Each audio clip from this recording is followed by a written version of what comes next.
Heading out to Sauk Rapids, Minnesota, Benton Station.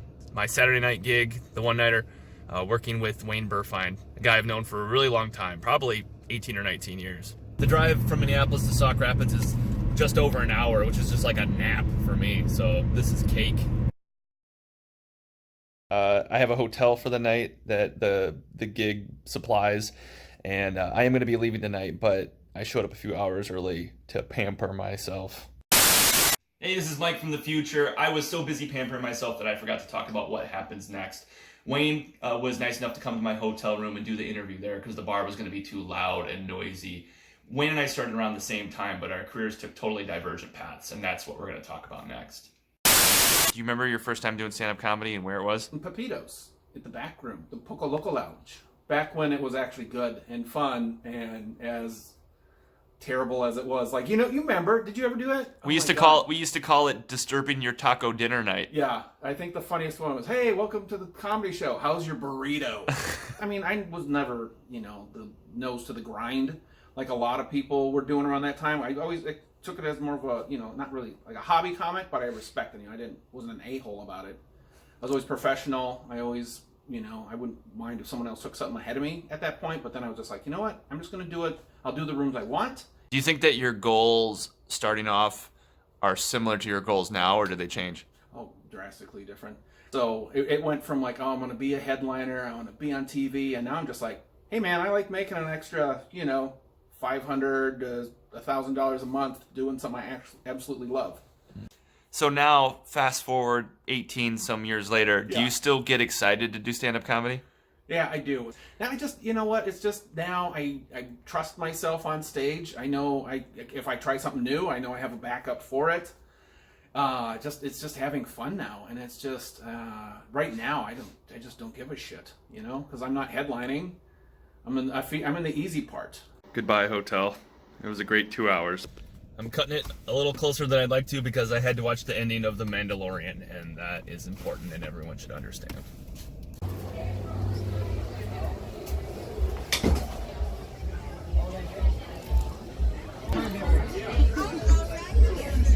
Excuse me, I gotta squeak through there for a second.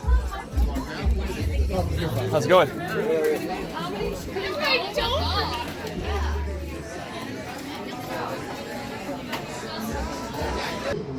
Whenever there's an ad in a small town for a local band, there's always a disproportionately young or old band member.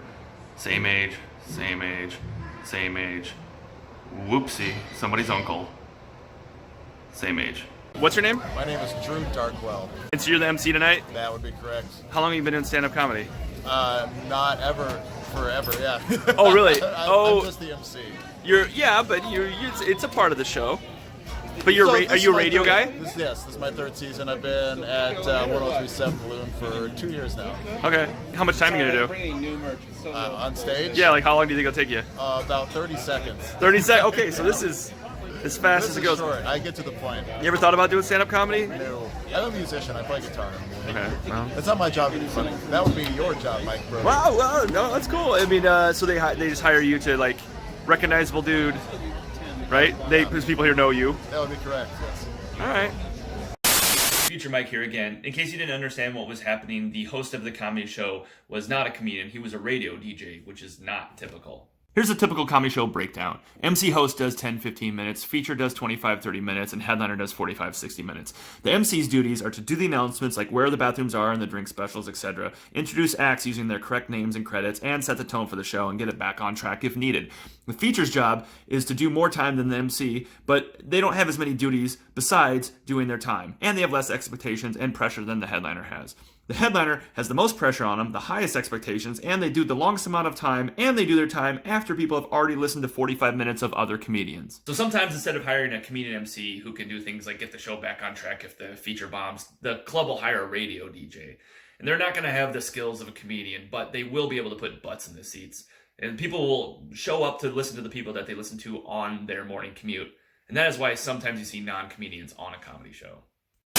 Give a big round of applause for Wayne Burr.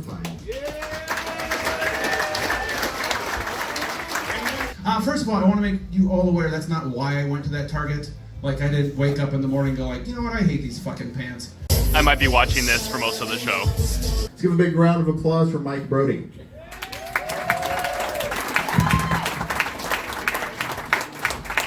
Hey everybody.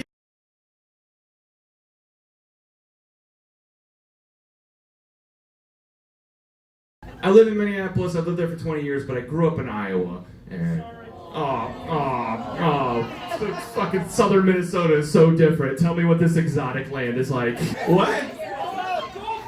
Go for it. Yeah, let's just fucking kill each other. We got a retired nurse. He'll take care of us. What do you think of when you think of Iowa, sir? Well, you can really throw your voice over there. What'd you say? Fire? Porn? Corn. Oh, corn. Okay.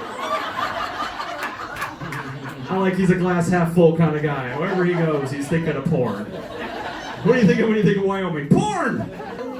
Wait, I don't know. How did this turn into a city council meeting? Harumph, harumph, harumph. You could write a book?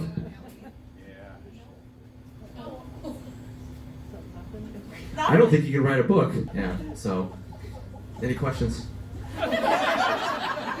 This is Wayne's merch. We got stickers, hats, Pins. And then koozies for my alcoholic friends. None for you, brother. Felt like I had to work a little bit there to warm them up for you. I had to shut them down too. But Jenny Kathy took off in the middle of your set, so you walked up. At the end, they were actually, usually people like you going after a heckler, but they were like, no, just don't talk. Like, they hated her so much. You're fueling her fire. I'll follow you back. I'm actually, you going back to the hotel? Where are you going? I'm going home. What? Yeah, it's only an hour away. I know. Sarah came with, so we're gonna do. She's already found places we're gonna do brunch tomorrow. So, you know, it's the life when I can bring her with. That was a successful gig in Sauk Rapids. Great crowd. There was one heckler that was like totally wasted, and she was one of those ones that just goes, Fruit Loops, Muppet Babies, and you're like, ugh. And finally, she just got up and left. And I don't even think she was mad. I think she just had to go sleep in a ditch somewhere. But anyway, I'm driving home.